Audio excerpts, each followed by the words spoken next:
Vale, pues buenas tardes a todos y a todas por asistir a este webinar. Bueno, hoy la facultad, pues, desde hace más de un año, pues, queríamos hacer, ¿no?, que fuera un centro de debate, sobre debate riguroso sobre temas de economía y también, pues también difundir asuntos económicos relevantes. Y este es el séptimo webinar que hemos organizado en algo más de un año, ¿no? Hoy tenemos a Juan Francisco Gimeno Serrano, un economista pues bastante relevante, ¿no? Es doctor en economía por el MIT, como bien sabéis, ¿no? Actualmente es asesor en la Dirección General del Banco de España, ¿no? En el estudio, bueno, en el área de estudios de macroeconomía, sino relacionado con estos temas, ¿no? Es profesor asociado de la Universidad de Alcalá y también ha sido profesor de la London School of Economics y, bueno, investigador de FEDEA, ha sido editor del blog Nada es Gratis, colaborador muy activo con el blog de Nada es Gratis y bueno, ha escrito infinidad de artículos de investigación, también libros. Y bueno, pues además en esa fase un poco más de divulgador, ¿no? Pues es un tuitero que yo no sé de dónde saca el tiempo para siempre tuitear y cosas muy relevantes y bueno, con mensajes muy interesantes que le dan sentido a que esa herramienta Twitter sea un hilo de discusión rigurosa y relevante sobre temas económicos, ¿no? Bueno, estamos muy contentos, es un privilegio tenerte aquí y de verdad muchas gracias por aceptar nuestra invitación para hacer este webinar en el que vas a hablar del impacto de la digitalización, la globalización, las tendencias demográficas, ¿no? Y cuál es el impacto de todo esto sobre el mercado de trabajo y las políticas sociales. Bueno, más o menos somos bastantes, somos 70, entonces yo creo que vamos a hacer la presentación un poco más fluida, ¿no? Si hay preguntas o alguien quiere alguna aclaración, pues podéis decirnos un poco por el chat. Y bueno, hablamos ayer con Juan Fran que no le importa si le interrumpimos, ¿no? Pero en principio, si se pueden dejar las preguntas para el final, pues mucho mejor, ¿no? Y bueno, pues cuando quieras. Pues buenas tardes, muchas gracias José María por la presentación, muchas gracias por invitarme a participar en este webinar y por la oportunidad de discutir y debatir estos temas. La presentación la he planteado como algo bastante general. Si miráis el título, hay tres cosas: digitalización, globalización y tendencias demográficas, con dos consecuencias: mercado de trabajo, políticas sociales. Necesariamente la presentación tiene que ser, como decía, general, especulativa y quizá con más preguntas que respuestas. Pero bueno, bien en el turno de preguntas o bien después por comunicación directa, si hay algún aspecto concreto que os haya interesado o si queréis alguna precisión más concreta sobre alguna de las cosas de las que voy a hablar, pues encantado de proporcionar lecturas y de proporcionar más, como dicen los anglosajones, food for thought. Bien. Cuando en 2019 yo iba a conferencias sobre el estado de la macroeconomía y del mercado de trabajo, todas las conferencias eran iguales, eran prácticamente iguales. Todas hablaban de qué estaba pasando con, en primer lugar, la tecnología. Estábamos hablando de pues el impacto de lo que se llama la nueva revolución industrial, la revolución 4.0, que es la que tiene que ver con los desarrollos de la robótica y de la inteligencia artificial, cómo estos desarrollos se estaban introduciendo en el mercado de trabajo y qué consecuencias tenían sobre el crecimiento económico y sobre el empleo. La segunda era la demografía. Estamos en un periodo de transición demográfica, un nuevo periodo de transición demográfica que va a cambiar radicalmente la composición de nuestra población.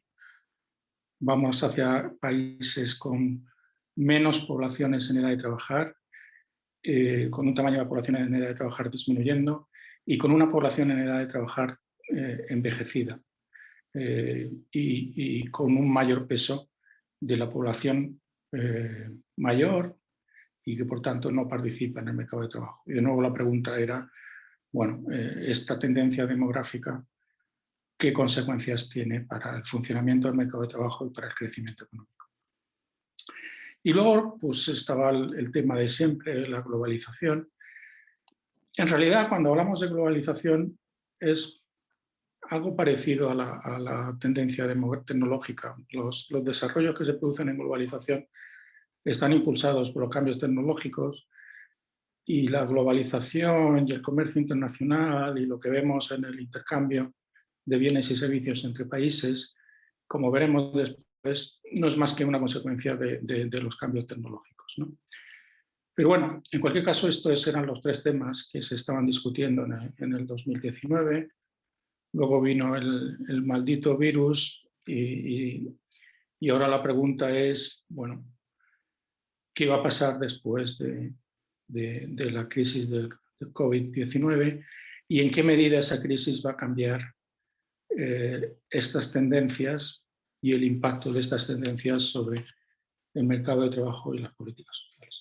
Y básicamente de esto es de lo que voy a hablar. Básicamente de lo que voy a discutir es pues, de qué cambios tecnológicos estamos teniendo, qué tienen de nuevos y qué consecuencias tienen. Asociado a eso, cuál es la nueva división internacional del trabajo que puede surgir después de estos cambios tecnológicos, cómo interaccionan los cambios tecnológicos y los cambios demográficos.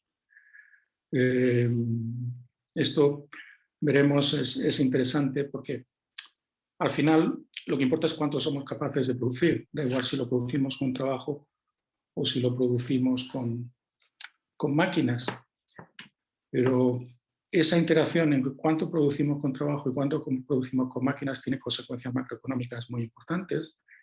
Consecuencias macroeconómicas que han dado lugar a que mucha gente esté pensando en un escenario de estancamiento secular. Esto del estancamiento secular, pues muchos de vosotros lo conocéis, se debe a un economista del siglo pasado, Alvin Hansen, que en los años 30 del siglo pasado pues, avanzó que el mundo iba hacia un periodo de muy bajo crecimiento, con poca demanda y con alto paro.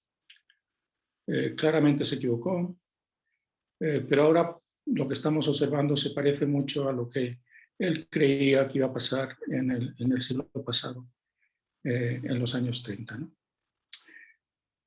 Y bueno, en este nuevo régimen macroeconómico, con estancamiento secular, con bajo crecimiento y demás, y con un mundo en el cual el factor trabajo es menos importante porque hay más máquinas produciendo, pues ¿qué políticas públicas necesitamos? ¿El estado del bienestar que tenemos es adecuado para ese mundo o no? Como decía, estas eran las reflexiones que nos hacíamos en el año 2019. Parece que era hace mucho tiempo. Ahora, bueno, con la crisis del COVID-19, la pregunta es, bueno, además de todo esto, ¿cómo la crisis del 19 cambia las perspectivas del futuro? ¿En qué medida esta crisis hace que el escenario sea más optimista o más pesimista? Y de esto es básicamente de lo que voy a hablar en esta presentación. Voy a tratar de ser breve, porque me interesa más que nada luego la discusión que podamos tener sobre alguno de estos puntos, ¿no? Bien, cambios tecnológicos. Cuando los economistas pensamos en cambios tecnológicos, normalmente estamos pensando en dos cosas. Estamos pensando en producir más con los mismos factores de producción, y es lo que llamamos innovaciones de proceso, o producir nuevos bienes y servicios con valor económico, que es lo que llamamos innovaciones de producto. Estas innovaciones de proceso y estas innovaciones de producto es que lo que nos ha permitido durante los 2 últimos siglos que aumente el nivel de vida, que aumenten los salarios y que nuestra renta per cápita pues, haya se haya convertido, pues si lo dibujáis en un gráfico con una perspectiva temporal muy amplia, veréis que durante muchos siglos la producción per cápita era prácticamente constante y cuando llegamos al siglo XIX pues se vuelve prácticamente vertical. El aumento es impresionante, ¿no? Y esto es porque los cambios tecnológicos tienen 3 efectos y es importante distinguirlos porque son los 3 efectos de los que tenemos que llevar registro si queremos ver el impacto de los cambios tecnológicos sobre el mercado de trabajo. Uno es que aumentan la productividad, esto es obvio. Si producimos más o producimos cosas nuevas con los mismos factores, estamos aumentando la productividad. Lo que ocurre es que la productividad no aumenta en todos los puestos de trabajo por igual. En ese sentido, normalmente hablamos de trabajo de cambios tecnológicos sesgados, en favor de algunos puestos de trabajo y en contra de otros. Y en segundo lugar, no solo es que algunos puestos de trabajo no experimentan aumento de productividad o aumentan aumentos de productividad menores, es que simplemente desaparecen. Los cambios tecnológicos tienen un efecto de desplazamiento sobre los trabajadores. Hay puestos de trabajo que dejan de hacerse. Pero al mismo tiempo, nuevos puestos de trabajo aparecen asociados a los cambios tecnológicos. Y normalmente estos nuevos puestos de trabajo aparecen, son distintos, con requerimientos de habilidades distintas. Esto hace que sea difícil el proceso de reasignación de trabajadores desde los puestos que desaparecen hacia los puestos que se crean. Pero este es un efecto también importante, es como el que se conoce como un efecto reinserción. Y al final, los resultados de los cambios tecnológicos, el impacto de los cambios tecnológicos sobre el mercado de trabajo, tiene que ver básicamente con cuál de estos efectos acaba dominando, ¿no? A lo largo de las últimas décadas, lo que hemos visto es que el que ha dominado claramente es el efecto productividad y el que ha dominado claramente es el efecto reinserción sobre el efecto sustitución, y lo que hemos visto es aumentos continuados de la productividad sin pérdidas de empleo, de hecho con crecimientos de las tasas de empleo en la mayoría de los países.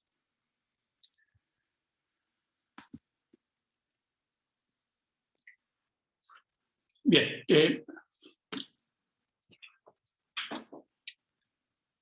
como decía, el efecto neto ha sido positivo y eso tiene que ver básicamente con las relaciones de complementariedad entre los factores de producción. O sea, los cambios tecnológicos, como decía, afectan más a la productividad de determinados puestos de trabajo que a otros, eliminan determinados tipos de trabajo y crean otros. Esto es lo que os decía, hay un sesgo a favor de determinadas ocupaciones en los cambios tecnológicos y hay una cierta polarización del trabajo porque lo que ha pasado es que son fundamentalmente los trabajos rutinarios, bien cualificados o bien no cualificados, los que han desaparecido. Los trabajos más fácilmente sustituibles por máquinas son por ahora trabajos rutinarios y entonces lo que hemos visto es, después enseñaré algunos gráficos, que son aquellas ocupaciones no necesariamente las menos cualificadas, sino son aquellas cualificaciones de tipo medio que realizan trabajo rutinario las que han sufrido más el efecto desplazamiento de los cambios tecnológicos. Y como decía, esto tiene que ver con las relaciones de complementariedad entre los factores de producción. Pensamos que capital y trabajo cualificado son factores complementarios, es decir, uno aumenta la productividad del otro. Pensamos que capital y trabajo no cualificado son normalmente factores sustitutivos, es decir, uno desplaza al otro. Y trabajo cualificado y no cualificado normalmente lo consideramos también factores complementarios. Unos aumentan la productividad de los otros. Esto es básicamente lo que pensábamos sobre cambios tecnológicos en los últimos 25 o 30 años, y hay toda una literatura empírica documentando todas estas relaciones de complementariedad y documentando el impacto de los cambios tecnológicos sobre el empleo y sobre la productividad. Bien, ¿qué ocurre? Bueno, pues ocurre que llega la revolución industrial 4.0. Llega una nueva tecnología que parece diferente a todas las tecnologías anteriores, como explicaré después. Y básicamente ocurre que hay cambios en la organización del trabajo que nos permite separar las distintas tareas que hay que llevar a cabo para producir bienes y servicios. Normalmente, cuando pensamos en los métodos tradicionales de producir bienes y servicios, pensamos en una fábrica dentro de la cual se realizan todas las tareas necesarias para producir esos bienes y servicios. Bueno, pues lo que hemos visto es que ya no es necesariamente así. Podemos separar esas tareas y esas tareas se pueden realizar en sitios diferentes y se pueden realizar por personas diferentes. Podemos dividir la producción en tareas. Esto, bueno, cuando veamos la globalización quedará más obvio, pero lo que se impone ahora es entender un poco cómo organizar estas tareas y quién va a realizar estas tareas. Y lo que tenemos es una tecnología que es capaz de realizar estas tareas de manera autónoma. Tenemos máquinas que, al contrario que antes, de forma autónoma pueden realizar algunas de estas tareas. Antes las máquinas solo funcionaban y solo realizaban tareas si algún humano estaba a cargo de esa máquina. Ahora vemos cada vez más algoritmos que son capaces de aprender por sí solos, robots que son capaces de aprender también por sí solos y que no necesitan ninguna intervención humana para realizar una determinada tarea. En ese sentido es en el cual la robótica y la inteligencia artificial está planteando nuevas formas de pensar sobre cuál es el impacto de los cambios tecnológicos sobre el mercado de trabajo y sobre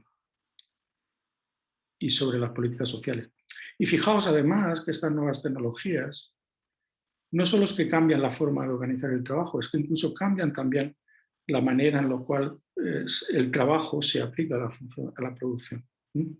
Normalmente utilizamos trabajo y empleo como términos sinónimos, pero no lo son. Trabajo es el factor de producción que se aplica a la producción. Empleo es la forma en la cual ese trabajo se aplica a la producción.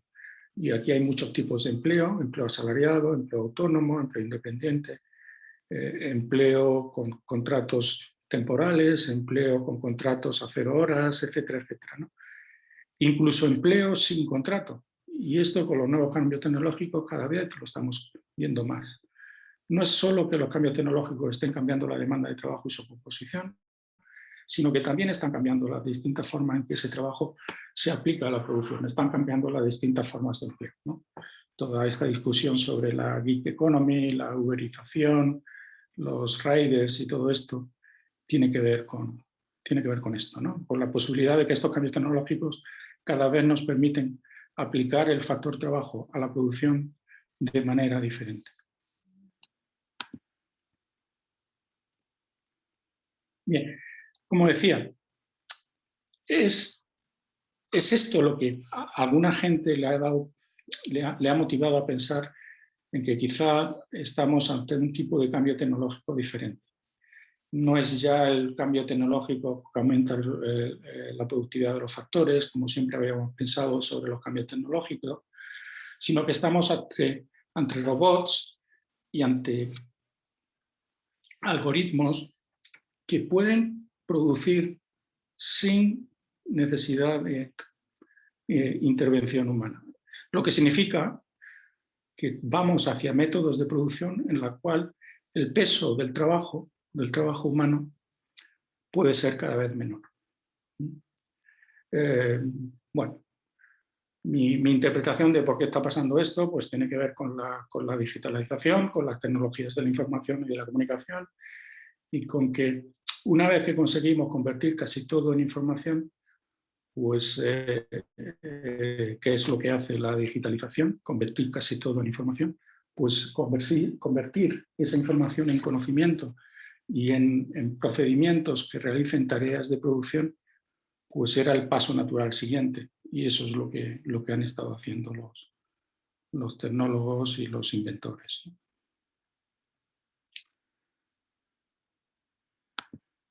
Bien, repito, esta es una tendencia, la tendencia tecnológica que como decía, era la que, y sigue siendo la que nos preocupa mayoritariamente a los que nos dedicamos al mercado de trabajo y al crecimiento económico, ¿no? Obviamente, cuando hablo de robotización y de inteligencia artificial, estoy hablando de una manera muy especulativa, porque luego os enseñaré algunos datos y veréis que todavía esto es bastante incipiente. Pero es que además no sabemos hasta dónde puede llegar esta nueva tecnología. Vemos que, como decía antes, cada vez hay más tareas que se pueden hacer por máquinas sin intervención humana, pero un puesto de trabajo no es una única tarea. Si una única tarea fuera un puesto de trabajo, pues una máquina podría sustituir a un trabajador muy fácilmente, pero no es así. Un puesto de trabajo es un conjunto de tareas y un trabajador hace muchas cosas. Por tanto, es mucho más difícil de sustituir por una máquina. Y aquí los que se dedican a la robótica pues hablan de paradojas que todavía no sabemos cómo se van a resolver, ¿no? Está la que se conoce como paradoja de Polanyi, que es que los humanos sabemos hacer muchas más cosas de las que sabemos explicar cómo las hacemos. Entonces, si hacemos cosas sin saber explicar cómo las hacemos, pues no podremos construir máquinas que sean capaces de hacer esas cosas, porque no podremos codificar cómo se hacen esas cosas. Luego está la paradoja de Moravec, que dice que, bueno, que replicar pensamiento razonado es muy fácil en una máquina. Cada vez tenemos computadores que son capaces de hacer los cálculos más complejos y además hacerlos por ellos mismos. Pero lo que no sabemos hacer es máquinas que tengan, por ejemplo, las habilidades sensoriales y motoras de un niño de 3 años. Entonces, bueno, este es el estado en el cual está la robótica. No sabemos muy bien hacia dónde va a ir y qué va a ser capaz de conseguir. Pero sí tenemos indicios para pensar que algún efecto más sobre que estamos viendo un cambio tecnológico con mayor potencial de desplazar trabajadores que el que veíamos antes, ¿no? Entonces, si ese mayor potencial de desplazar trabajadores se acaba produciendo, pues entonces obviamente necesitamos I+D, necesitamos nuevas ideas que generen el efecto reinserción del que os hablaba antes, el efecto reinserción que cree nuevas oportunidades de trabajo para que las oportunidades de empleo no disminuyan.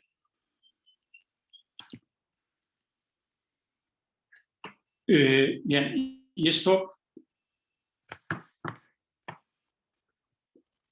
nos lleva a pensar, bueno, ¿cuáles van a ser esas nuevas ideas?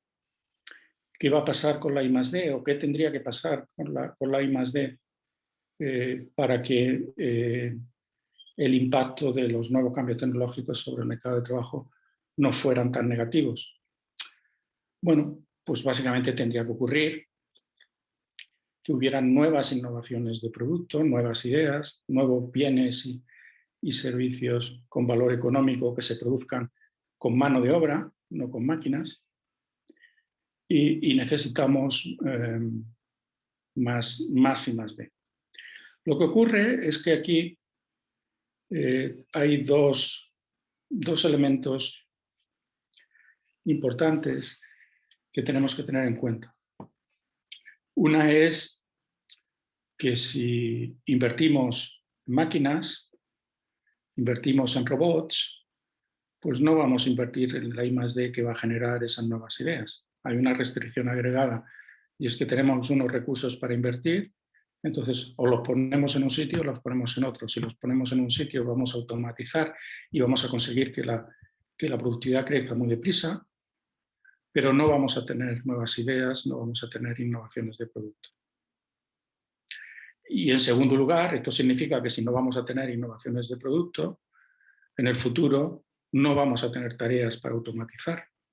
Si no tenemos nuevas ideas, si no inventamos nuevas tareas, una vez que hayamos automatizado las que sabemos cómo automatizar, no habrá nuevas tareas, ¿no? Y esto significa que el crecimiento económico se resentirá. Entonces, lo que vemos es que con el boom de la robótica vamos a tener un aumento de la productividad, y eso lo estamos viendo, pero el efecto a largo plazo puede ser negativo, porque en la medida en que no surgen estas nuevas ideas, pues en el futuro no habrá muchas más cosas que automatizar y por tanto la productividad no podrá seguir aumentando, ¿no? Esto es lo que en un artículo Enrique Basso, un colega del Banco de España, y yo hemos desarrollado con un modelo de crecimiento económico bastante estándar, donde metemos cambios demográficos, cambios tecnológicos, y lo que observamos es que hay razones para pensar que la robotización puede tener efectos negativos sobre el crecimiento económico en el largo plazo y que en cualquier caso el peso del factor trabajo en la producción disminuirá. Y que disminuya el peso del factor trabajo en la producción significa que, bueno, el estado del bienestar que hemos montado, que es básicamente un estado del bienestar en el cual se dan prestaciones en función de las contribuciones realizadas a lo largo de la vida laboral, pues ese estado de bienestar deja de ser adecuado en un mundo en el cual el peso del factor trabajo en la producción disminuye, como decía antes. Bueno, ¿y cómo cambia todo esto cuando tenemos en cuenta la crisis de la COVID-19? Bueno, pues fijaos, yo creo que aquí no sabemos si los cambios van a ser transitorios, van a ser permanentes, pero lo que sí hemos visto durante la crisis es que por esta necesidad de distanciamiento social y por esta necesidad de hacer el trabajo desde sitios alejados, pues lo que estamos viendo es nuevos cambios en las formas de producción que están haciendo que los robots y los algoritmos se desarrollen más rápidamente, y estamos viendo cambios en la pauta de consumo que hacen que los servicios intensivos en trabajo disminuyan. Lo cual es, de nuevo, malas noticias para aquel segmento del mercado de trabajo de baja cualificación que se especializa fundamentalmente en servicios de proximidad y en servicios en los cuales la interacción social es necesaria. Y han sido estos trabajadores los que claramente más han sufrido durante la crisis, ¿no? Bien. Algunos datos. Pues aquí tenéis qué está pasando con la productividad. Las dos medidas, productividad por hora trabajada y productividad total de los factores. Claramente lo que estamos observando es una desaceleración de la productividad. Todavía puede ser que los cambios tecnológicos, la robótica y los algoritmos y demás no estén teniendo los efectos en la productividad que se les supone que deben tener, pero claramente las tendencias que estamos viendo, más allá de las fluctuaciones cíclicas que tienen que ver con la gran recesión y demás, las tendencias son decrecientes. Como decía, la instalación de robots está aumentando y está aumentando muy rápidamente. Aquí tenéis dos gráficos, cómo está aumentando en distintos continentes y cómo está aumentando en distintos sectores. Claramente la tendencia es a mayor automatización de la producción, mayor introducción de robots. Y si miramos a lo que se llama la densidad de robots, es decir, cuántos robots hay en relación a un determinado número de empleados, en este caso son 10.000 empleados, es el gráfico de la derecha. Lo que veis es que estamos ya en órdenes de 114 robots por cada 10.000 empleados en Europa, Y fijaos que España no es, contra lo que pueda parecer, no es de los países donde menos robots hay, sino más bien lo contrario, estamos por encima de países como Francia, Canadá e incluso Estados Unidos. O sea que es verdad que estamos todavía ante un proceso muy incipiente, un proceso en el cual todavía no se está viendo el efecto sobre la productividad, pero que tiene un potencial bastante grande por su impacto en el mercado de trabajo. Con respecto a la I+D, lo que vemos es que cada vez gastamos más en I+D, cada vez hay más personas empleadas en I+D. Este es el gráfico de la izquierda. Sin embargo, los resultados de la I+D están disminuyendo. Cada vez tenemos menos resultados. El número de patentes por empleado en actividades de I+D está disminuyendo, y esto es lo que veis en el gráfico de la derecha. Podemos discutir si las patentes es un buen indicador de los resultados de las actividades de I+D. Hay muchas razones para pensar que no lo es. Hay muchas razones para utilizarlo porque no tenemos otro indicador mejor. Pero claramente gastamos más y obtenemos menos, ¿no? Y como decía, esto es un problema porque es de aquí de donde tienen que venir las nuevas oportunidades de empleo para aquellos trabajadores que sean desplazados por la robótica y por la inteligencia artificial. Y finalmente, si vemos a qué patentes se están produciendo, fijaos que lo que estamos viendo, esto es un gráfico tomado de un artículo de Daron Acemoglu y Pascual Restrepo. Daron es profesor de MIT, Pascual fue un estudiante suyo, y son los dos autores más reconocidos en este campo, que más han publicado y mejor han publicado en este campo. En este artículo, básicamente lo que hacían era comparar patentes que tienen que ver con robótica y con automatización, que son las que tenéis en la parte alta del gráfico y que veis que están creciendo, con número de patentes más de tipo básico, más relacionadas con nuevos productos, con I+D, con las innovaciones de producto. Podéis pensar que estas de aquí arriba son innovaciones de proceso, porque básicamente es utilizar máquinas. Estas de aquí abajo son innovaciones de producto. Y lo que se ve claramente en el gráfico es que hacemos más automatización y menos I+D, menos nuevas innovaciones de producto. Bien, en cuanto a la globalización, de nuevo, esto voy a ir muy rápido, porque me está quedando ya poco tiempo. La globalización tiene que ver con cómo se distribuye la organización del trabajo entre distintos países y, de nuevo, está claramente relacionada con estos cambios tecnológicos. Qué países hacen qué tareas y qué bienes y servicios producen, tiene que ver con cómo la tecnología nos permite transferir recursos de unos países a otros, ¿no? Y entonces, bueno, pues ahora lo que tenemos son innovaciones que nos permiten fábricas sin empleos, lo que se llama robofacturing. Podemos hacer las manufacturas, cada vez utilizan menos empleos. Los costes laborales están disminuyendo y los costes de transporte son constantes, con lo cual los incentivos a llevar manufacturas a los países en desarrollo, que era un poco lo que había pasado en la globalización en la etapa anterior, pues ahora son menores.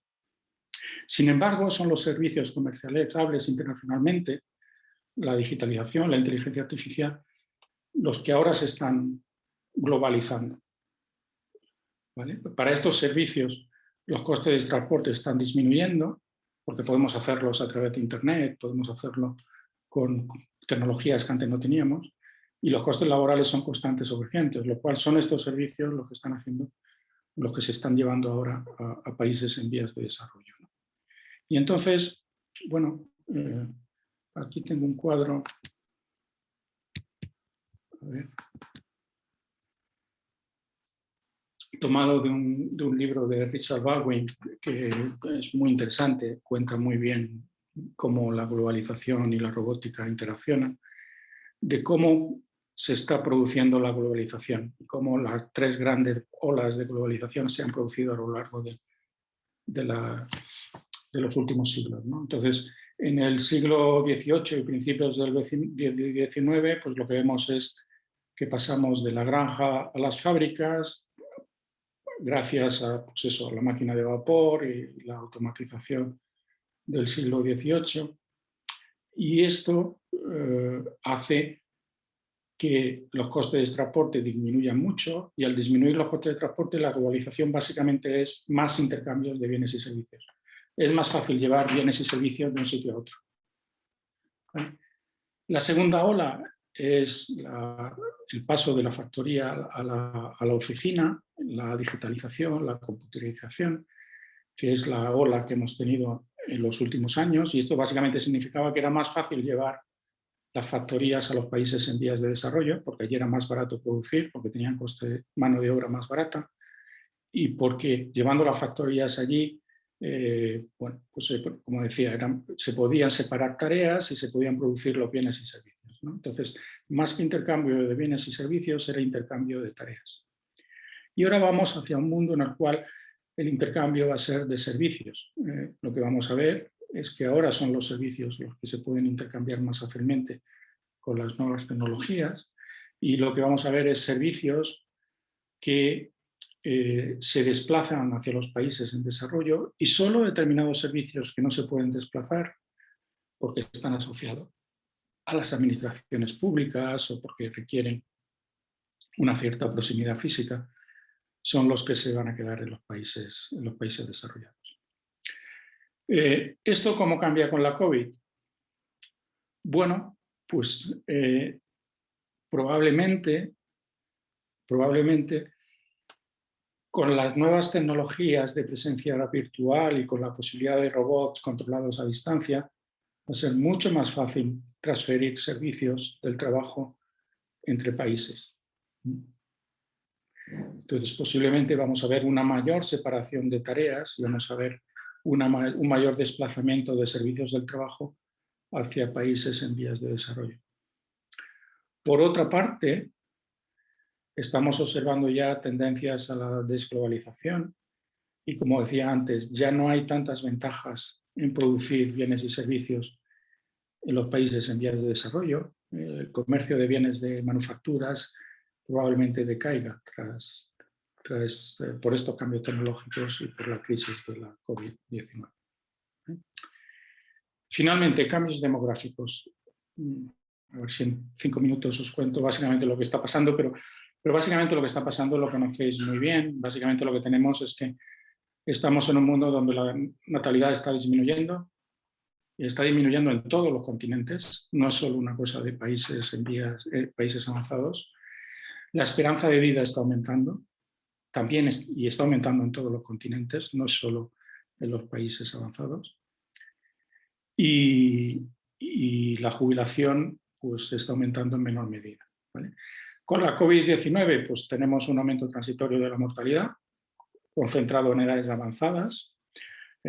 Bueno, este año, en lo que llevamos de pandemia, en España hay un exceso de mortalidad de 100.000 personas, más del 90% mayores de 65 años, lo cual significa que vamos a ver una disminución en la esperanza de vida. Algunos la cifran ya en año y medio, pero va a ser una disminución bastante transitoria, y probablemente la incidencia que tenga sobre la longevidad va a ser muy pequeña, con lo cual la COVID-19 en este caso cambia poco la tendencia, ¿no? Si en el caso de los cambios tecnológicos puede influir en qué tareas se descentralizan, qué tareas se desplazan y en una mayor aceleración de los cambios tecnológicos asociados al teletrabajo y a la digitalización, en lo que se refiere a cambios demográficos, la COVID-19 yo creo que es menos relevante. Bueno, aquí tenéis algunos gráficos en los que no me voy a detener, es simplemente uno que muestra cómo disminuye el número de hijos por mujer desde 1950 a 2020 y cómo España está entre los países donde más disminuye, cómo aumenta la esperanza de vida, más para las mujeres que para los varones, y cómo España está entre los países de mayor esperanza de vida, y cómo cambia o cómo se prevé que va a cambiar la población por edades, la composición por edades de la población en este siglo, ¿no? Aquí tenéis 3 gráficos, el mundo, Europa en el medio y España abajo. Claramente en los tres casos lo que veis es que la población mayor de 65 años va a aumentar y va a aumentar muchísimo. La población entre 25 y 64 años va a disminuir, más en España que en Europa y en el mundo, donde en el mundo va a seguir aumentando básicamente por África, que es el único continente donde este aumento de este grupo de población es importante. Y luego la población menor de 25 años, que claramente se disminuye y disminuye mucho, ¿no? Esto significa que las tasas de dependencia, es decir, la relación entre población menor de 15 años y mayor de 65 años en relación a la población de 15 a 64 años, pues van a cambiar radicalmente. Y en España pues va a pasar, pues si ahora estamos alrededor de un 40, aproximándonos al 50%, pues puede llegar a ser del 90% a mitad de este siglo.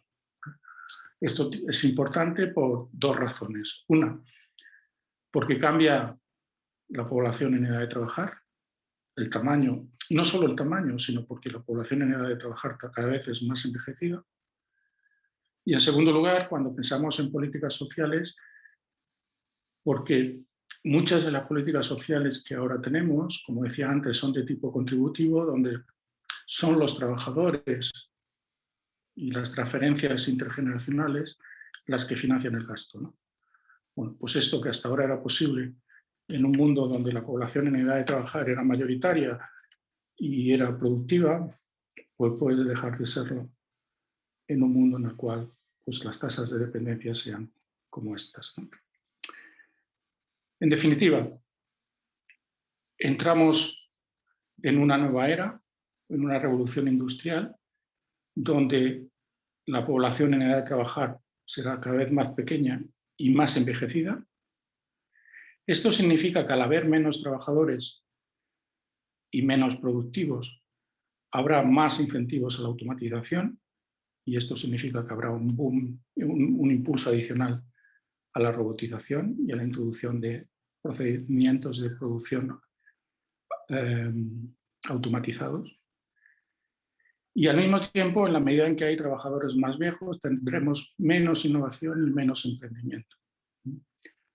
Esto, bueno, da para discutirlo mucho, pero claramente hay evidencia de que países con poblaciones más envejecidas son menos innovadores y tienen menores tasas de emprendimiento empresarial, por varias razones que luego, si queréis, discutimos, ¿no?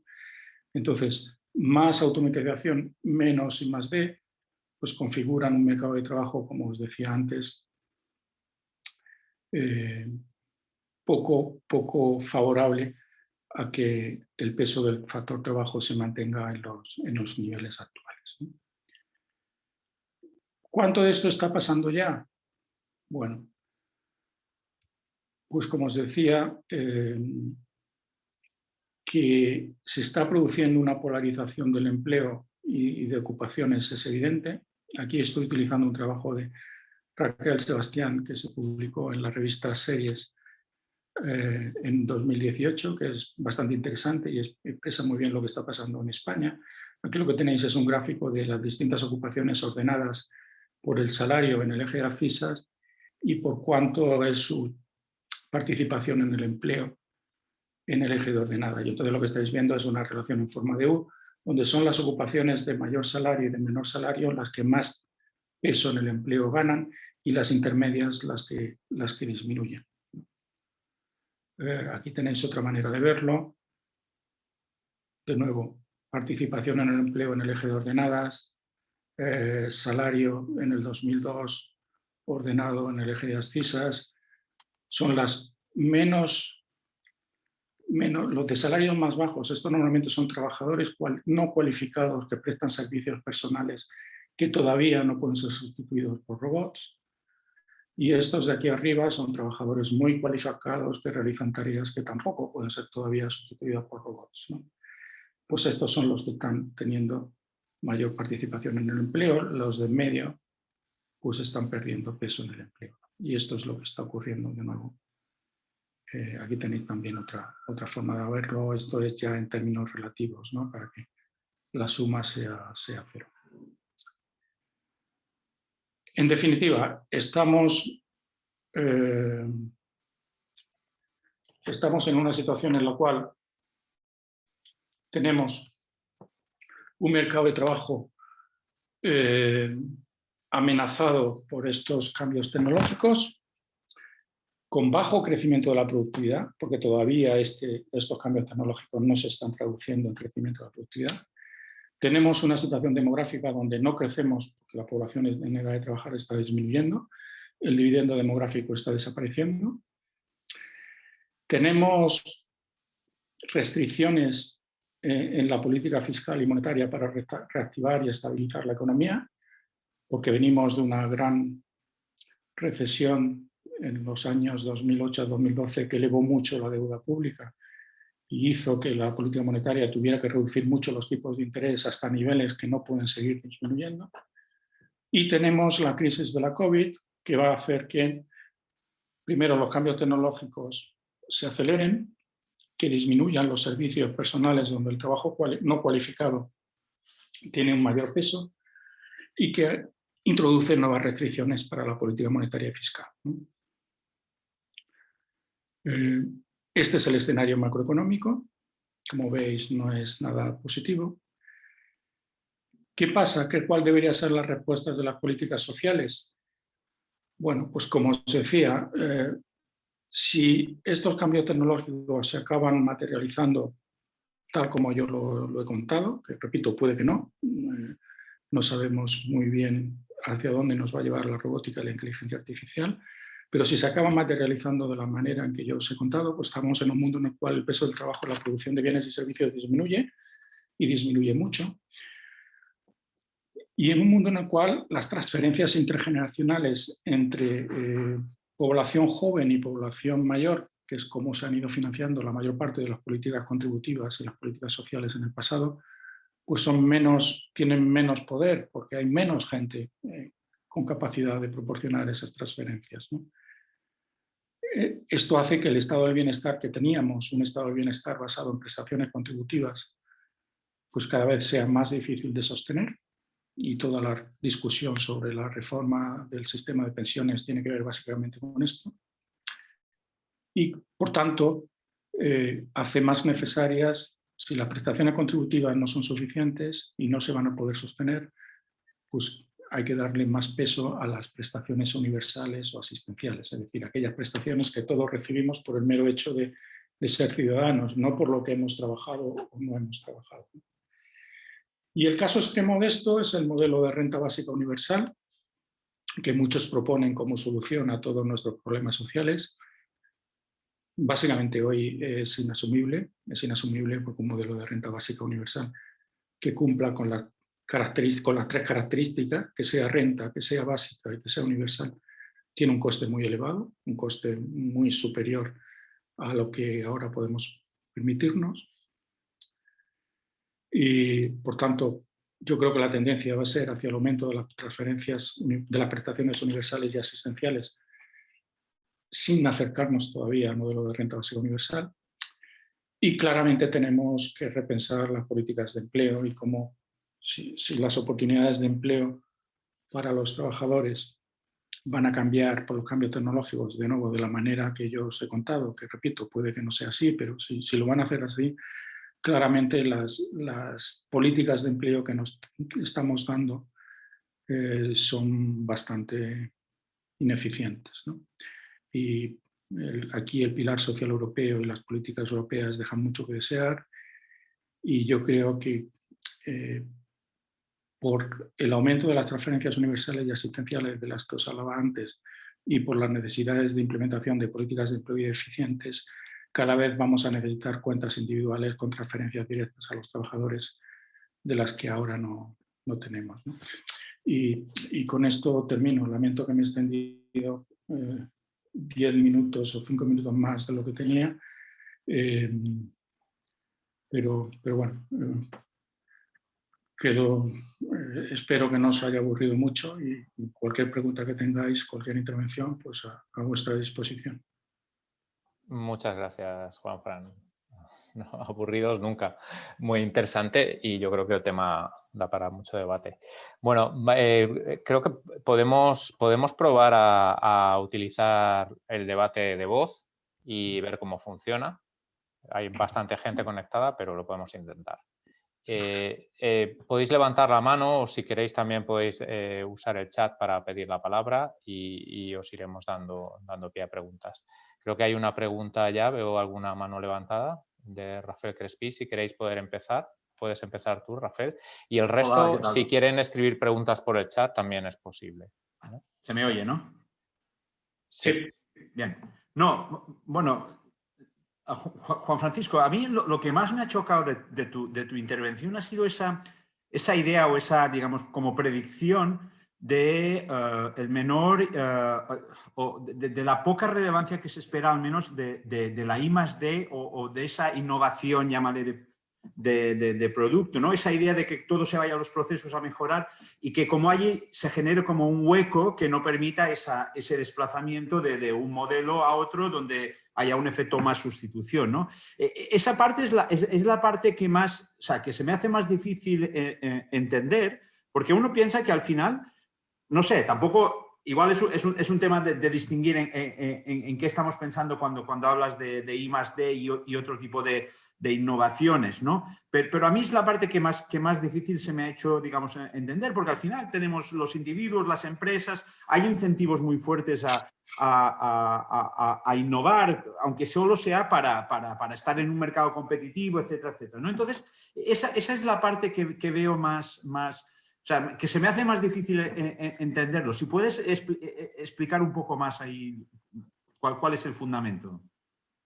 Sí, a ver, aquí hay dos cosas. Una es la evidencia y otra es el esquema teórico por el cual he lanzado esa idea, ¿no? La evidencia es un poco la que os mostraba, ¿no? Es la que, por otra parte, gente como Bloom y coautores ha estado resaltando en los últimos años, y es esta de que las nuevas ideas cada vez son más difíciles de conseguir. Esta es una frase que ellos utilizan: New ideas are harder to get. Y es la traducción de estos gráficos que os mostraba, donde hay más inversiones en I+D, pero menos resultados. ¿Vale? De nuevo, puede que esto sea simplemente un fenómeno temporal, sea una cuestión de pocos años y que los resultados de la I+D repunten en el futuro, ¿no? Pero claramente ahora la gente que está mirando los datos tiene un poco esta sensación, la sensación de que la productividad en el sector de I+D también está disminuyendo. Esta es la observación empírica. La observación teórica por la cual yo hacía este trade-off se basa en dos puntos. Uno que es totalmente incontrovertido y otro que podemos discutir más.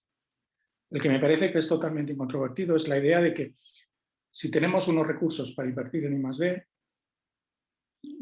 sea cual sea la rentabilidad de esa I+D, y esos recursos van a estar determinados por esa rentabilidad, pero si esos recursos se tienen que distribuir entre automatización y, digamos, new ideas, producción de nuevas ideas, esta restricción agregada hace que queden menos recursos para la I+D. Antes no teníamos automatización, todo lo invertíamos en I+D, ahora una parte se va a automatización. Y las empresas van a estar dedicando buena parte de sus inversiones en I+D, que ellos llaman en I+D, no tanto a producir nuevas ideas, sino a implementar las nuevas tecnologías. Entonces, esto es lo que me parece la restricción agregada que hace que podamos ser un poco pesimistas sobre los nuevos resultados de la I+D. La segunda, como decía, lo podemos discutir más, es esta idea de que la demografía y la productividad de la I+D también están relacionadas. Es esta idea de que países con poblaciones más envejecidas tienen peores resultados en innovación. Sobre esto también hay resultados empíricos. Mi colega Enrique Basso, que os he mencionado antes, tiene un paper publicado en la American Economic Journal en Macro que muestra claramente esta relación. Ed Lassier, Ken Patrick Cansey y sus coautores tenían un artículo en el JPE mostrando por países que esto también ocurre, que países más envejecidos tienen menores tasas de innovación. No solo por un efecto de composición, no solo por el hecho de que las tasas de innovación son mayores cuando somos jóvenes somos más innovadores y más emprendedores. Entonces, países más envejecidos tienen menos jóvenes y, por tanto, menores tasas de inversión, de innovación, sino porque además en países más envejecidos los jóvenes están peor tratados y los viejos dejamos menos oportunidades a los jóvenes para que los jóvenes sean innovadores y emprendedores. ¿Vale? No soy yo quien lo está diciendo, esto es lo que decía el artículo de Ed Lassier en el JP. Entonces, estas son las dos razones por las cuales yo tiendo a ser un poco pesimista sobre los resultados de la I+D. Pero de nuevo, Rafael, tienes toda la razón, esto es meramente especulativo. Más allá de las observaciones empíricas que tenemos durante los últimos años, no sabemos muy bien si va a pasar, si va a ser así o no va a ser así. Pero bueno, el razonamiento, el esquema mental para avanzar esta posibilidad es el que te he contado.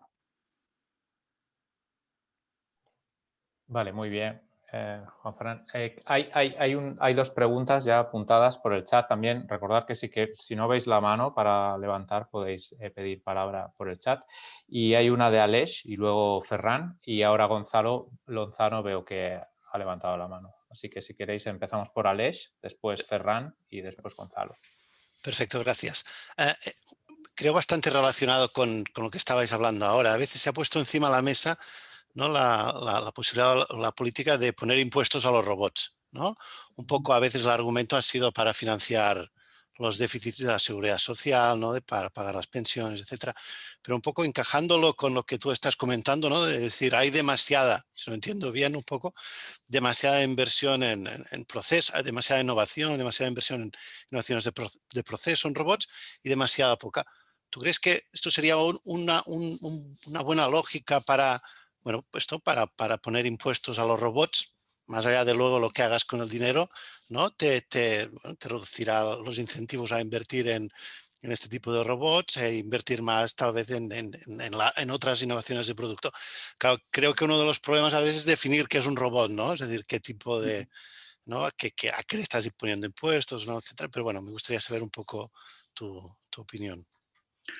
No, a ver, sobre esto de los impuestos sobre los robots. A ver, yo no he dicho que haya demasiada inversión en automatización. Estoy diciendo que lo que estamos viendo es que la inversión se está orientando hacia esto por la razón de que estas nuevas tecnologías están ahí, se pueden implementar, pueden aumentar la productividad muy rápido, entonces son simplemente... No, cuando tú dices demasiada, da la impresión de que hay algún tipo de externalidad negativa que está generando que la inversión vaya ahí por algún tipo de distorsión. A mí me cuesta entender cuál sería esa distorsión o cuál sería esa externalidad por la cual deberíamos ralentizar la inversión en procesos que aumentan la productividad. Perdona, pero ¿no era un poco lo que decías que si se invierte demasiado, es decir, esas son mis palabras, pero al invertir en robots dejas de invertir en estas otras, este tipo de inversión en productos que tiene este efecto bueno de generar de generar trabajo, etcétera, etcétera? O sea, ¿no sería esto como una externalidad, entre comillas? Bueno, a ver, dependiendo de cuál es tu función objetivo, ¿no? Si estamos pensando en que la inversión se orienta en función de la rentabilidad, pues las empresas van a invertir en aquellos procesos que sean más rentables, ¿no? ¿Qué consecuencias tiene esto en el largo plazo y para cuál sería la visión, digamos, de un dictador benevolente que tiene una perspectiva temporal más amplia y que internaliza el bienestar de las generaciones futuras y demás? Eso es otra historia, ¿no? Lo que yo quería remarcar es que hay una restricción agregada de recursos y que si inviertes en una cosa, pues dejas de invertir en otra, ¿no? Y esto es, al final, las rentabilidades en las dos inversiones se tienen que igualar y es la composición de la inversión lo que va a hacer que esas rentabilidades igualen. Pero al margen de esto, al margen de si es demasiado o si es escasa, el tema de los impuestos sobre los robots. A ver, claramente, estamos hablando de impuestos sobre capital y en un mundo en el cual el peso del factor trabajo va a disminuir, el impuesto sobre el capital tiene que aumentar. Porque si no podemos recaudar de los trabajadores, y los trabajadores tienen un menor peso en la producción, pues hay que recaudar del capital. ¿Qué ocurre? Que los impuestos del capital pues, son más difíciles de obtener, porque el capital es mucho más móvil y se puede mover más fácil entre países, ¿no? Y claramente todo lo que estamos viendo en los últimos años de intentar algún tipo de coordinación internacional, la propuesta reciente de Janet Yellen sobre la imposición de un tipo mínimo en el impuesto de sociedades, las iniciativas en la OCDE para incrementar los impuestos sobre las multinacionales y demás, claramente va un poco en esta línea. O sea, claramente es mayor imposición sobre el capital, para la cual es necesaria una mayor coordinación internacional, ¿no? Otra cosa es esta historia de que se dice, no, los robots tendrían que pagar cotizaciones sociales y con eso financiar las pensiones. Bueno, esta es una idea que a mí me parece un poco alocada, porque claramente lo que estamos hablando con pensiones, en el caso español, es de pensiones contributivas, de que tú recibes en función de lo que cotizas, ¿no? Y un robot no necesita una pensión, ¿no? Entonces, hablar de cotizaciones sociales de las pensiones me parece un disparate. Hablar de la necesidad de incrementar la imposición sobre el capital y de instalar mecanismos internacionales que permitan la coordinación necesaria para que esa imposición sea eficiente y efectiva, me parece adecuado.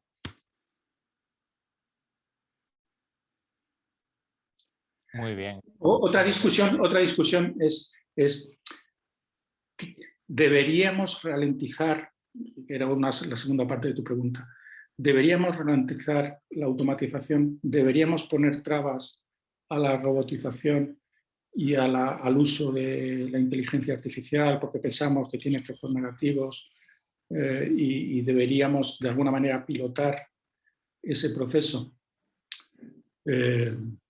Pues si identificamos claramente cuáles son esos efectos negativos, claramente sí, pero se me escapa el tipo de instrumentos que serían útiles para hacer eso, porque como tú muy bien dices, cuando hablamos de impuestos sobre los robots, la primera pregunta es ¿qué es un robot? ¿Cuál es el hecho imponible? ¿Cómo definimos quién es el pagador de ese impuesto, ¿no? Y no es fácil. Hay varios papers por ahí que tratan de implementar sistemas de impuestos sobre los robots, algunos de Sergio Rebelo y coautores de Pedro Teles y otros coautores del Banco de Portugal que han publicado recientemente un artículo sobre esto, pero claramente sobre el papel es muy fácil definir qué quieres grabar, pero en la práctica definir qué es un robot y cómo implementas el impuesto sobre eso es mucho más difícil. Vale, tenemos varias preguntas aquí en cola. Gracias, Juan. Y gracias, Alex, por tu pregunta. Ferran. Hola, gracias. Gracias, profesor Jimeno, por la explicación, por la charla. Hay un punto que no me queda muy claro, a ver si usted me lo podría aclarar.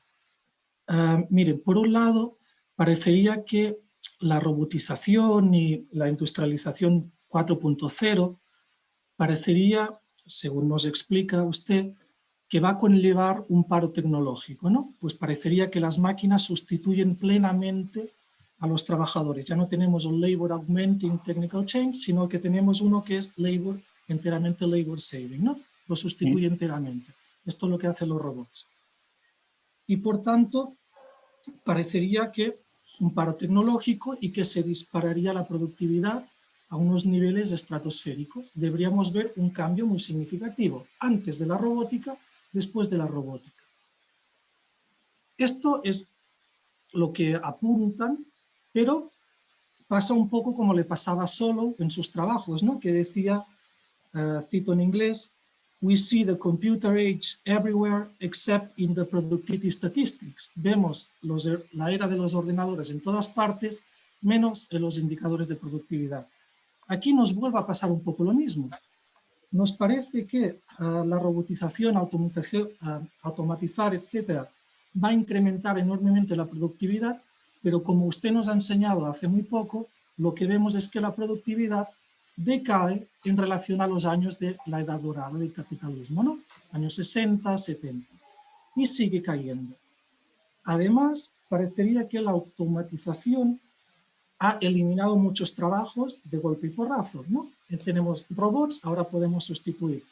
Pero lo que vemos es que, por ejemplo, estoy leyendo estudios últimamente y cuantifican que más o menos la mitad de los trabajos que los trabajadores hacíamos en los años 60 ya no existen hoy en día. Y parece que esta tendencia a que una serie de trabajos desaparezcan por motivo de automatización, etcétera, esta tendencia no ha cambiado radicalmente con la robotización. Es por ello que le pregunto, ¿no estamos pecando de pesimismo? ¿De un pesimismo exagerado? Porque todo esto efectivamente no lo vemos en los datos, no queda refletido y parecería que ustedes tienen la tentación de explicar el paro, el enorme paro que tenemos en España ya endémico en muchas otras partes, y atribuirlo a cambios tecnológicos cuando en realidad deberíamos estar centrándonos en otras partes. ¿Comparte usted este diagnóstico, que nos estamos centrando demasiado en la tecnología cuando en realidad lo importante debe estar en otro lado? Vale, gracias, Ferran. No, solo una aclaración. Yo en mi presentación estaba mirando más al futuro que al pasado. De hecho, lo que he dicho es que los cambios tecnológicos en las últimas décadas han aumentado la productividad y el empleo. Por tanto, yo no atribuyo el paro que hay en España a cuestiones tecnológicas. No es paro tecnológico. Estaba hablando más de una visión de futuro y de lo que puede ocurrir con los nuevos cambios tecnológicos. No trataba de explicar tanto el paro que tenemos ahora en España, que claramente no tiene que ver con la tecnología. Eso en primer lugar. Luego, sobre la visión pesimista. A ver, yo aquí os he contado un escenario que está basado básicamente en una forma de pensar sobre los cambios tecnológicos que podéis creer que es adecuada o que no es adecuada. Pero claramente de lo que se trata es de lo siguiente, es lo que os decía. Hay un efecto de desplazamiento y hay un efecto reinserción de los cambios tecnológicos. Hay razones para pensar que con la robótica el efecto de desplazamiento va a ser más alto y para pensar que el efecto reinserción va a ser cada vez menor. ¿Por qué va a ser cada vez menor? Y esto es un poco lo que venía un poco con la pregunta de Rafael y el trade-off del que hablaba antes, ¿no? De nuevo, pensando de esta manera sobre los cambios tecnológicos, el escenario de empleo futuro depende claramente de cuáles son las innovaciones de producto, de cuál es ese efecto de reinserción que seamos capaces de generar, de cuáles sean los nuevos productos y nuevas tareas que seamos capaces de inventar para que los trabajadores puedan, desplazados por el cambio tecnológico, puedan reinsertarse. Estos procesos, estas nuevas innovaciones, no vienen como maná caído del cielo, es algo que tenemos que inventar. Y tenemos que inventarlo invirtiendo recursos, ¿no? Y ahí venía la discusión anterior con Rafael. ¿Tenemos los recursos? ¿No tenemos los recursos? ¿Va a ser suficiente esos recursos? ¿No lo van a ser? Bueno, esto es básicamente lo que ponemos en ecuaciones en el paper que os he contado con Enrique Basso, en el cual, pues en el modelo, están claramente todas estas interacciones. Dependiendo de los parámetros del modelo, los resultados pueden ser unos o pueden ser otros.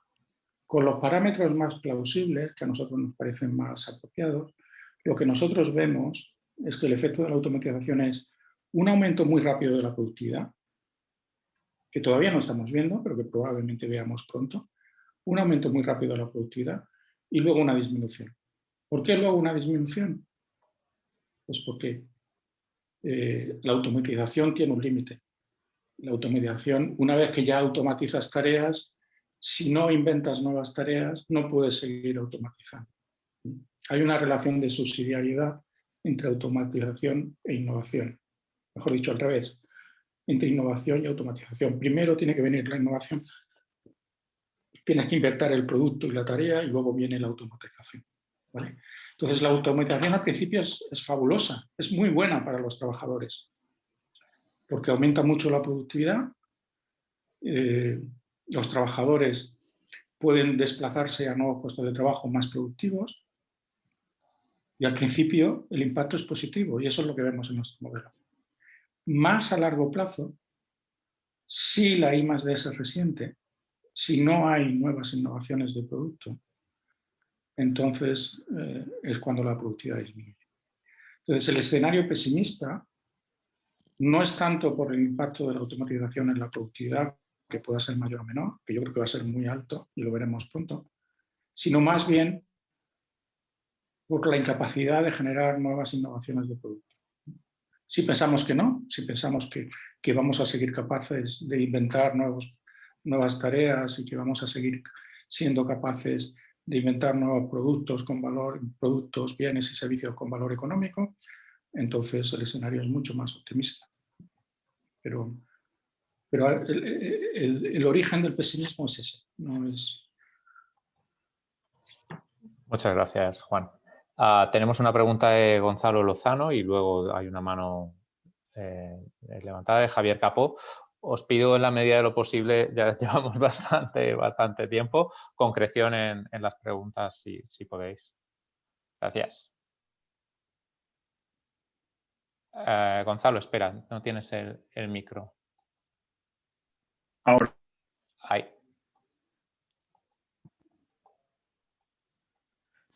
Muchas gracias y muchas gracias al profesor Gimeno, desde luego. Bueno, mi pregunta seguramente está emparentada con estos temas que se han debatido en las últimas preguntas.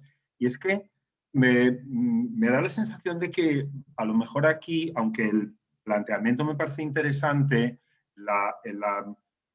digamos, la contradicción entre la limitación de la innovación versus la robotización, en qué nos gastamos los recursos, pero yo no sé si hay un fundamental problema de medida aquí. Por un lado, robotización, claro, me suena a manufactura. Entonces, también los datos de los artículos empíricos hablan de robotización.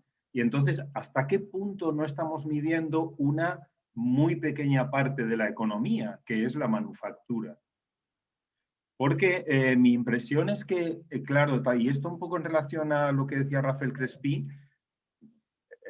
hay una capacidad de innovación enorme. Lo que pasa es que a lo mejor no está necesariamente en el sector robotizable. Por ejemplo, estoy pensando en nuevos materiales. Estoy pensando, por ejemplo, si pienso en un sector básico, yo qué sé, la construcción, los materiales de construcción, aislamiento de edificios, etcétera, etcétera. No sé, en ese enorme parte de la economía que uno puede, que le viene a la cabeza si uno piensa, ¿no? ¿Cómo cuadra con esa enorme parte de la economía el término robotización? Y esa es un poco mi cuestión. ¿No hay un problema fundamental de medida en todo esto? Porque, última observación, claro, decíamos, si queremos poner impuestos sobre los robots, problema práctico importante, que es un robot, fenomenal. Estoy convencido de que el señor del Ministerio de Hacienda, si quiere poner un impuesto, va a encontrar una solución práctica para poner el impuesto, ¿no? Porque al señor del Ministerio de Hacienda le preocupa cobrar. Pero si nosotros queremos entender el fenómeno, claro, deberíamos haber dado una respuesta como muy bien articulada a la cuestión de qué es un robot si todo el rato estamos hablando de robotización. Este es un poco mi comentario. Gracias. No, una pregunta muy oportuna. Y a ver, de nuevo, aquí hay dos respuestas. La empírica y la teórica. La teórica es muy sencilla. Es verdad que en la presentación que he hecho y en los papers que siguen un poco este enfoque, lo que se llama el enfoque de tareas de la producción, hay una separación muy marcada que realmente en la práctica puede que no se dé, que son tareas existentes que se pueden realizar por humanos o por robots y nuevas tareas que aparecen y que solo pueden realizar los humanos. Porque en principio, si son nuevas, todavía no hemos tenido la capacidad de automatizarlas, ¿no? Esta distinción en la práctica puede ser más complicada y cuando vemos nuevas innovaciones de producto o nuevas innovaciones de proceso, a veces no es tan fácil distinguirlas, no es tan fácil decir esta es de producto y esta es de proceso, ¿vale? Entonces, es verdad que en la teoría hay una simplificación. La observación empírica, ¿cómo se miden los robots? La gente que está trabajando en este campo utiliza básicamente los datos de la International Federation of Robotics. La International Federation of Robotics es una asociación de productores de robots y hay una definición precisa de lo que es un robot, que es un ingenio autónomo, móvil, que puede realizar tareas en varias dimensiones. Entonces, esta federación internacional lo que hace es recopilar los datos de ventas de los productores de estas máquinas. La federación agrupa aproximadamente más del 90% de los productores de robots. Y los datos que he presentado en mi presentación son estos, son los que vienen de la International Federation of Robotics, ¿no? Entonces, ¿cuántos robots hay? ¿Qué es un robot? ¿Qué es un robot industrial? Esta es otra distinción importante. Hay robots industriales, robots que no se utilizan en la producción, sino que utilizamos en trabajo doméstico, robots que utilizamos en trabajo doméstico y que no son directamente aplicables a la producción. Esos datos vienen de ahí, de la Federación Internacional de Robótica. Y de nuevo, evidentemente hay un problema de medición, evidentemente hay un problema de medición también en la productividad en determinados servicios. Pero bueno, somos economistas, utilizamos los datos que tenemos y sabiendo las limitaciones que tenemos, ¿no?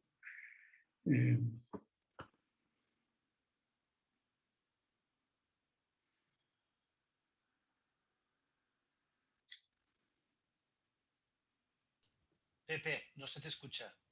José María, tienes el micro apagado. Perdón. No, muchas gracias, decía, y vamos a pasar a la pregunta de Javier Capoy. Si alguien tiene una pregunta en mente, no quiero cortar, pero bueno, pues que la vaya también, que levante la mano, la ponga por el chat y creo que con esto ya podemos ir cerrando. Javier, cuando quieras. Hola, buenas tardes. Muchas gracias por la charla.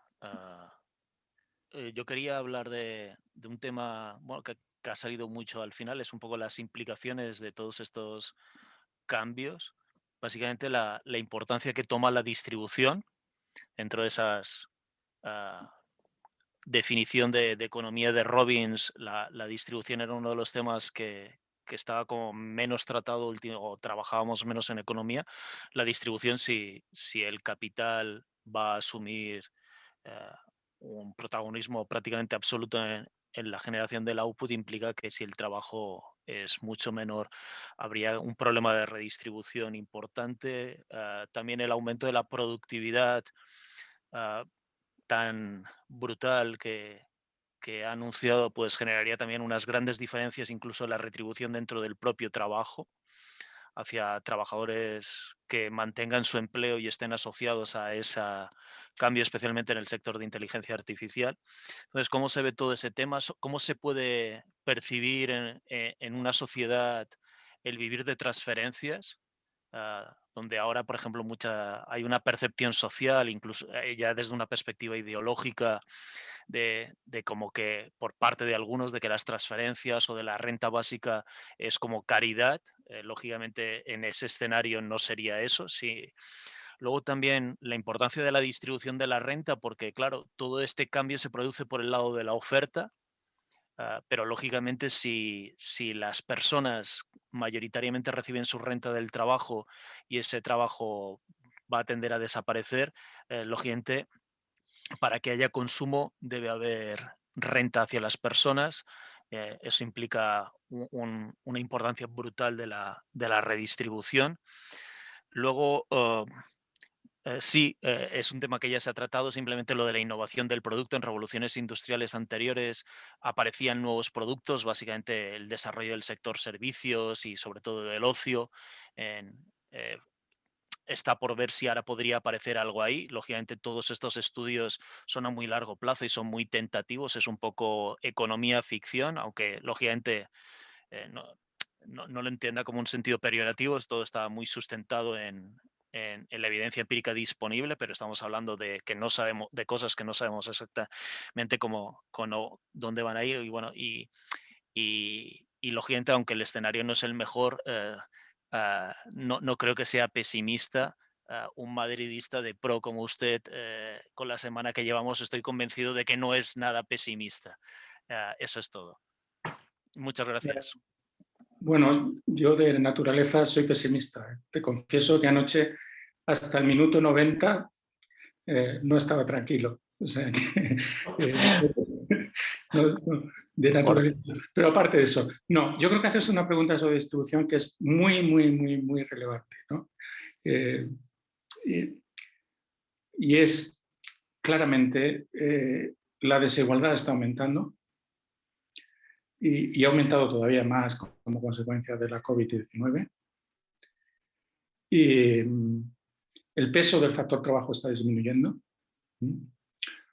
A ver, yo no diría que va a desaparecer, pero es probable que siga disminuyendo en las próximas décadas.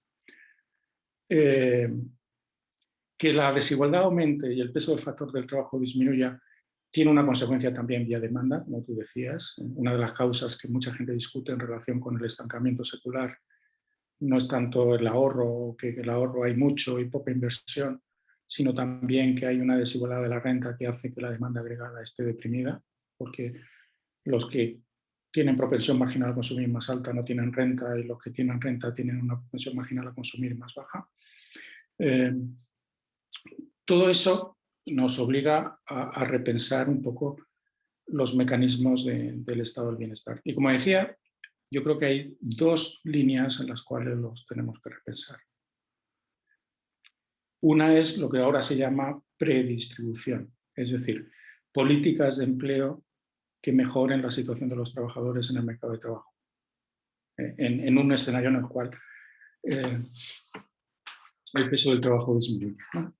Y en ese sentido, pues, políticas de empleo más eficientes en formación, más transparentes mediante transferencias directas a los trabajadores con cuentas individuales, me parece que son un avance importante. Y serían más socialmente más rentables que las que estamos llevando ahora. Y el objetivo de esas políticas es permitir que los trabajadores tengan oportunidades de empleo con salarios decentes. Esa es una línea. La otra línea es la que apuntaba en la presentación.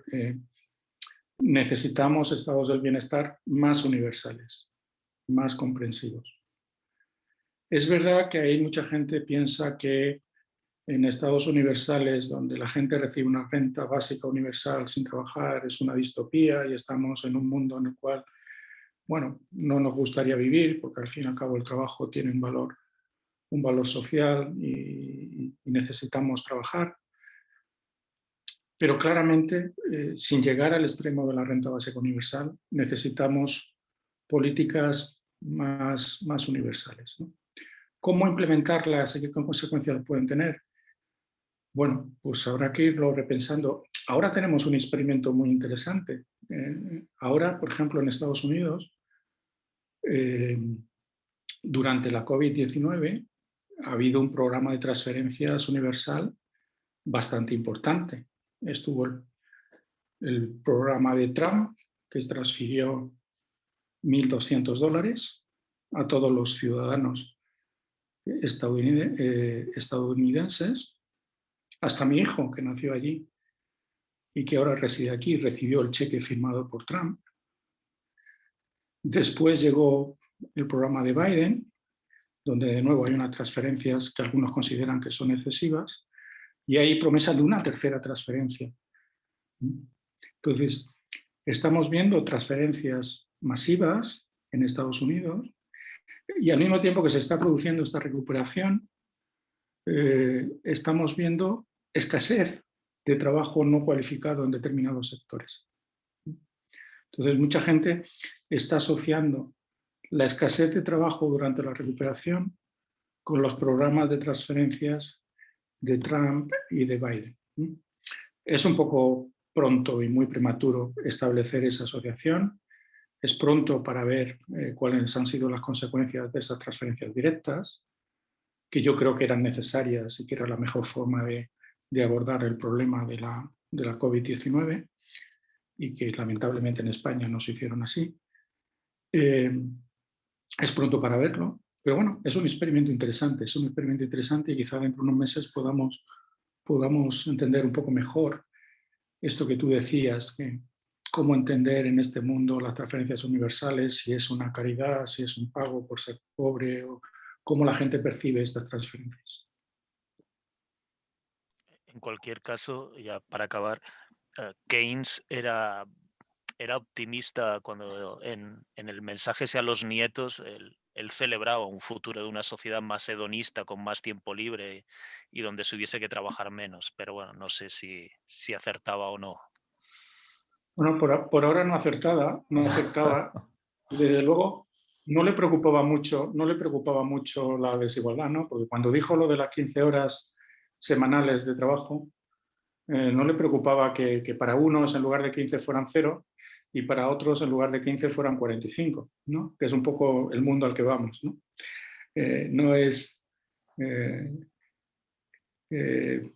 Lo de las 15 horas se equivocó, claramente se equivocó, y la desigualdad no era una de sus principales preocupaciones cuando hablaba de esto. Bueno, pues yo creo que no hay muchas más preguntas, ¿no? Simplemente hacer un poco un resumen. Me agrada que al final haya acabado con un poco de optimismo, igual que te entró el optimismo ayer en el último minuto, pues aquí en la última parte de esta charla también han venido algunas propuestas, ¿no? El optimismo, ¿no? Yo creo que resumiendo un poco todo lo que has aportado, has planteado una serie de preguntas bastante inquietantes, ¿no? sobre los efectos del cambio tecnológico y la digitalización. Se ha comentado mucho este debate, ¿no? sobre la escasez de recursos y hacia dónde los deriva, hacia dónde los inviertes, que también ha sido una pregunta que hemos ¿no? hacia innovación más de producto o hacia innovación en robótica, ¿no? En procesos. Y bueno, ese panorama un poco alentador que parecía al principio, pues al final yo creo que con estas ideas, ¿no? que planteas, pues las preguntas de cómo lo tenemos que resolver, ¿no? Y parece que como bien has puesto, ¿no? Algunos ejemplos de transferencias directas que todavía están por evaluarse, ¿no? Pero que por lo menos somos conscientes del problema y que ya se han implementado algunas soluciones, ¿no? Y bueno, pues ahora nos toca quizás evaluarlas, ¿no? Y esa segunda línea, ¿no? que acabas de hablar, ¿no? de cómo avanzar hacia o proponer medidas de estados de bienestar universales.